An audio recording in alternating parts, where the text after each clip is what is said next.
Sympa ta nouvelle lumière, tu vas l'utiliser pour ta prochaine vidéo? Non. Pourquoi? Paradoxe temporel.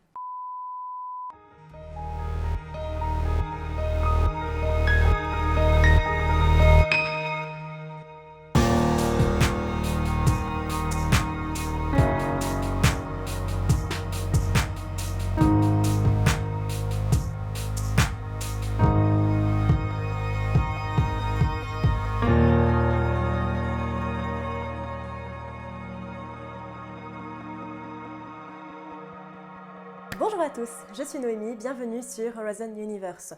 Aujourd'hui, je vous propose de plonger ensemble dans un des thèmes, voire même sous-genres, les plus utilisés en science-fiction. Ah oui, après en avoir vu un mauvais exemple et un exemple un petit peu différent, nous allons explorer un peu plus son impact en fiction et comment, entre guillemets, bien le traiter.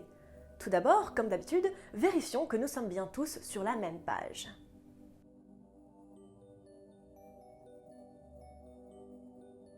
Bon, je pense que vous comprenez tous l'idée. Le voyage temporel implique de voyager à travers les âges selon 4 différents types que nous verrons au cours de la deuxième partie de cette vidéo.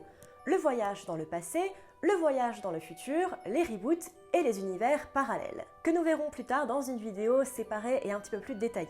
Cette idée de retourner dans le passé pour vivre des événements passés ou d'explorer le futur de l'humanité est un rêve commun, notre condition physique nous forçant à demeurer dans un temps qui avance toujours vers le futur et de manière irréversible. De tout temps, hommes de science, philosophes et auteurs se sont interrogés sur la possibilité de se rendre à un moment qui n'est plus ou qui sera et aux conséquences que cela implique, que ce soit de manière pratique, créer une machine le permettant, ou théorique, au travers des bien connus paradoxes temporels. Si l'idée de voyager dans le passé est assez ancienne, bien qu'elle valide le principe de causalité, disant que l'effet a toujours lieu après la cause, celle de voyager dans le futur est relativement récente et est liée à une certaine idée de progrès et est souvent liée à l'anticipation ou à la dystopie. L'idée que le futur est assez intéressant pour être exploré est assez nouvelle.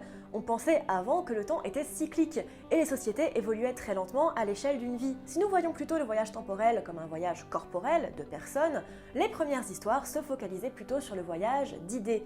Voir le futur, les prophéties, les visions, c'est aussi après tout une forme de voyage dans le temps, le voyage de l'information. Dans ce cas-là, deux visions s'affrontent. Si nous voyons le futur, c'est souvent pour pouvoir l'empêcher, ou alors c'est cette vision qui provoquera l'événement vu. Bon, nous n'allons pas faire de cours de physique ici, parce que c'est ni le sujet, ni le moment, ni vraiment ce qui m'intéresse, mais le voyage dans le temps, c'est une question assez costaude, qui, si elle est mal exploitée ou écrite, peut clairement rendre une histoire complètement pataude. En effet, il y a de nombreux problèmes autres que ceux tenant à la technologie à voyager dans le temps. Prenons pour exemple les conséquences des modifications faites dans le passé. Poul Anderson, dans La Patrouille du Temps, considère que plus on se trouve loin de l'événement, moins il y aura de conséquences dans le futur, bien que d'autres auteurs croient plutôt l'inverse. Ce qu'on appelle assez souvent l'effet papillon, le fait que même un tout petit changement aura des conséquences parfois désastreuses sur le futur. De ce fait, beaucoup d'auteurs s'essayant au jeu décident, de manière un petit peu arbitraire, d'empêcher complètement, pour une raison ou pour une autre, de pouvoir modifier le passé, empêchant ainsi le moindre paradoxe. Pour exemple, prenons un film que vous m'avez tellement demandé que je ne compte plus le nombre de fois que je l'ai reçu en DM, Interstellar de Christopher Nolan, sorti en 2014. Dans ce film, la Terre se meurt et, en dernier espoir, une équipe d'astronautes est envoyée à travers un trou de verre apparu près de Saturne pour tenter d'y trouver une autre planète et ainsi sauver l'humanité. Cooper, un ancien pilote de la NASA, part dans cette folle mission en laissant derrière lui sa fille, Murphy, et son fils. L'équipage visite différentes planètes et font l'expérience de la dilatation du temps et de la relativité, par exemple, où une minute sur une des planètes équivaut à 7 ans sur Terre. Aux environs des 2/3 du film, Cooper plonge dans un trou noir, ça arrive à tout le monde, et se retrouve dans un endroit étrange, un tesseract géant. Il se voit dans le passé dire adieu à sa fille et se rend compte qu'il est à l'origine d'un événement étrange qui les avait laissés perplexes avant son départ, et envoie à son lui-même du passé les coordonnées du centre caché de la NASA, rendant son aventure possible, et à Murphy, devenue adulte et astrophysicienne, les données récoltées par le robot de l'équipage, TARS, ce qui leur permet de maîtriser la gravitation et sauver les terriens. L'hypothèse de la fin du film est que les êtres du bulk du trou noir seraient des humains du futur ayant placé le trou de verre près de Saturne pour sauver l'humanité, assurant sa propre survie dans une boucle temporelle.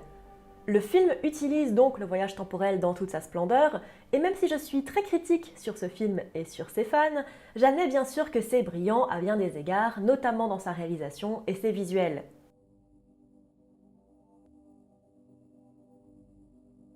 Je l'ai dit dans l'intro, nous allons explorer dans cette vidéo plusieurs types de voyages dans le temps, mais nous resterons bien dans la fiction, pas dans les aspects pratiques, techniques ou moraux, ce n'est pas du tout le débat ici. Allez, dans le passé. Commençons par le commencement et voyons ce que la SF a à dire quand on parle de retourner dans le passé. Et déjà, je sens qu'au moins deux noms vous brûlent les lèvres, Back to the Future et Terminator, qui sont effectivement les deux œuvres les plus connues du genre pour le grand public, et qui a le malin plaisir de mélanger voyage dans le passé et dans le futur au cours des différentes sagas. C'est super pratique pour moi d'ailleurs. Dans Terminator 2, oui, je parle du 2 et pas du 1, je fais ce que je veux, un T-800 en la personne de ce brave Schwarzy est envoyé dans le passé par le fils de Sarah Connor, Kyle Connor, afin de se protéger lui-même et sa mère, car il est le leader de la résistance des hommes contre les machines, et un des robots a été envoyé dans son enfance pour le tuer. De retour vers le futur, Marty McFly, un ado un peu loser mais terriblement attachant, s'envoie dans le passé grâce à la DeLorean modifiée par son ami le Doc Emmett Brown, 30 ans plus tôt en 1955, et de retrouver le Doc pour l'aider à lui donner bon espoir de créer sa machine. D'autres œuvres de fiction utilisent également ce type de voyage, comme Prédestination, où le héros s'enfante lui-même, Harry Potter et le prisonnier d'Azkaban, où Harry et Hermione voyagent dans le passé pour sauver Sirius et Buck, ou le comics/film Days of Future Past, où les X-Men retournent dans le passé pour empêcher la création des Sentinelles, qui détruiraient les X-Men. On le voit également dans Kindred de Octavia Butler, ou encore dans l'excellent 12 Monkeys ou l'Armée des 12 singes de Terry Gilliam. Je l'ai dit, le gros problème des voyages dans le passé, c'est d'éviter les paradoxes temporels. À vouloir modifier le passé, on pourrait accidentellement modifier des pans entiers de réalité et empêcher des événements majeurs d'arriver, comme sa propre naissance par exemple, qui rendrait donc impossible le fait que l'on voyage dans le passé en premier lieu. Le détournement de ces paradoxes à s'arracher les cheveux passe souvent par l'utilisation d'univers parallèles ou de réalités parallèles. L'idée qu'on ne voyage pas dans sa propre timeline, que cela soit bel et bien impossible, mais dans une timeline similaire, mais pas la même, et que celle-ci soit plus ou moins infinie. C'est une manière, j'avoue, un petit peu bouchère de régler le souci, mais qui coïnciderait avec la théorie quantique, donc pourquoi pas. À ce propos, je vous conseille l'excellent The Paradox Hotel de Rob Hart, qui traite plutôt bien la chose, sans paradoxe, plus ou moins. Mais allez-y, franchement, c'est pas mal. Allez, dans le futur. Vous vous doutiez bien, si les auteurs ont imaginé voyager dans le passé, le futur était la suite logique. Là où il se différencie, c'est que le voyage dans le futur peut se trouver être causé par une dilatation du temps, dans le cas où nos personnages se trouvent à bord d'un vaisseau spatial par exemple. C'est le cas dans le Fantastic Planet of the Apes de 1968, mais aussi dans le Fantastic Tau Zero de Poul Anderson que je vous conseille vivement, ou encore The Forever War de Joe Haldeman. Je sais toujours pas comment on prononce son nom. Dans ce livre, des soldats sont envoyés de part et d'autre de la galaxie pour combattre une menace, les torrents, à travers des collapsars, des portails permettant aux vaisseaux de traverser des milliers d'années-lumière en un rien de temps, et donc créant des problèmes de perception temporelle pour les soldats, qui se battent pour une cause et pour une société qu'ils ne connaissent même plus. Dans la mesure où cette société/planète se trouve dans son futur. Le personnage principal, Mandela, traverse ainsi plusieurs siècles terriens alors qu'il guerroie dans l'espace. Ce livre est une vraie claque et je ne peux que vous le recommander. Les reboots. Et là vous allez me demander qu'est-ce que c'est qu'un reboot. Un reboot, c'est une boucle dans le temps qui fait qu'un personnage revivra un même événement plus ou moins indéfiniment. Je pense que l'exemple le plus célèbre est le film Un jour sans fin, mais on a aussi le manga All You Need Is Kill ou son adaptation que vous connaissez sûrement mieux, Edge of Tomorrow. Dans ce film, le personnage joué par Tom Cruise revit la même journée après avoir reçu du sang de Mimic, un extraterrestre ayant envahi la Terre, ce qui lui permet de prévoir ce qui va se passer et de tenter de gagner la guerre. Le reboot est aussi exploré dans Prince of Persia, où un sable magique permet de remonter quelque temps en arrière, ou bien sûr Looper, où des chasseurs de primes utilisent des portails pour se tuer eux-mêmes et donc s'empêcher de parler. L'idée des reboots suppose que le temps forme une boucle, de manière locale ou non, ce qui le différencie grandement des deux autres, car il n'est pas utilisé de la même manière dans les histoires. Le temps ici a une utilité bien précise et une fin en soi.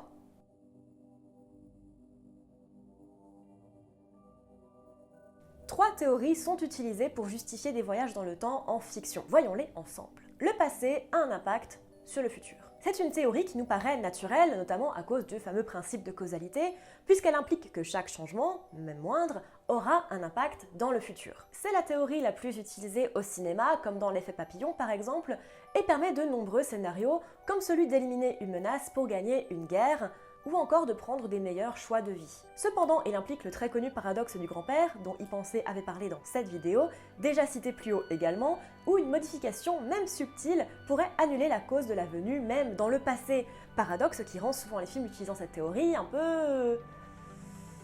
banco. Le passé n'a pas d'impact sur le futur. Soit le futur ne peut pas être changé, quels que soient les événements modifiés. Le temps trouvera toujours un moyen de revenir au point de départ. Cette théorie a pour mérite de ne pas s'embarrasser de paradoxes comme avec la première, mais elle est beaucoup plus pessimiste et tente à tirer vers l'idée que le temps a un dessein, une fin en soi, ou que nul ne peut échapper à un destin tout tracé, à un certain déterminisme qui peut en froisser certains. Le multivers. Oui, je sais, j'ai dit que j'en ferais une vidéo entière, mais c'est mine de rien une théorie qui revient souvent. Celle qui veut que le personnage ne visite pas son propre futur ou passé, mais une autre version de sa vie. Une vision quantique plus proche de ce que serait notre univers avec de gros guillemets. C'est tout le plot du livre Dark Matter de Blake Crouch, si ça vous intéresse, il est plutôt sympa, un très très bon thriller que je vous recommande.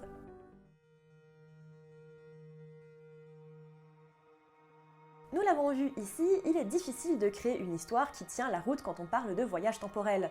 Entre paradoxes validant le principe de causalité ou les lois de la physique et l'utilisation/conception du temps, le voyage temporel pose parfois plus de soucis qu'il n'en résout. Et pourtant, les auteurs et scénaristes continuent d'écrire sur le voyage temporel, sûrement parce que c'est un sujet profondément humain. Notre désir inhérent d'apprendre, notre soif de savoir, est profondément lié à ces histoires. Qui n'a jamais rêvé de visiter l'Égypte antique au temps des pharaons, ou aller en l'an 4000 pour aller voir toutes les technologies trop cool du futur? Qui n'a jamais rêvé de revoir un proche décédé ou d'assister à sa bataille favorite de l'histoire? De participer à de grands événements qui ont fait notre culture, que ce soit Stonewall ou le premier visionnage au cinéma d'Un Nouvel Espoir? Beaucoup d'histoires de ce genre sont, mine de rien, plutôt des mises en garde. Il est futile de tenter de changer le passé ou de prévenir le futur d'arriver. La plupart de ces histoires nous poussent plutôt et nous apprennent à nous regarder nous-mêmes, car s'il est trop tard pour changer le passé, changer le futur ne tient qu'à nous, à commencer par nous changer nous-mêmes. Et bien tout le monde, j'espère que cette vidéo vous aura plu, c'était vraiment une vidéo assez fun pour moi à écrire et à tourner, et d'ailleurs j'ai remis ça avec la vidéo assise, j'espère que ça vous plaira. Moi je trouve ça assez fun, je trouve que ça habille un petit peu mon décor, et je trouve aussi que c'est plus fun que vous soyez plus proche de moi. Je trouve que c'est un petit peu mieux quand on voit plutôt le youtubeur en face, si vous voyez ce que je veux dire. Dites-moi en commentaire si ça vous a plu, si la vidéo vous a plu, ce que vous pensez des vidéos assises, est-ce que je continue, est-ce que je change. Merci à tous les tipeurs, comme d'habitude, vraiment pour votre aide sur mes vidéos, ça me fait extrêmement plaisir et ça me touche toujours. Si vous avez les moyens, n'hésitez pas à aller visiter mon Tipeee pour voir un petit peu de quoi ça parle. N'hésitez pas à aller me voir aussi sur les différents réseaux sociaux. On se retrouve dans 2 semaines sur YouTube et en attendant, à bientôt dans l'univers.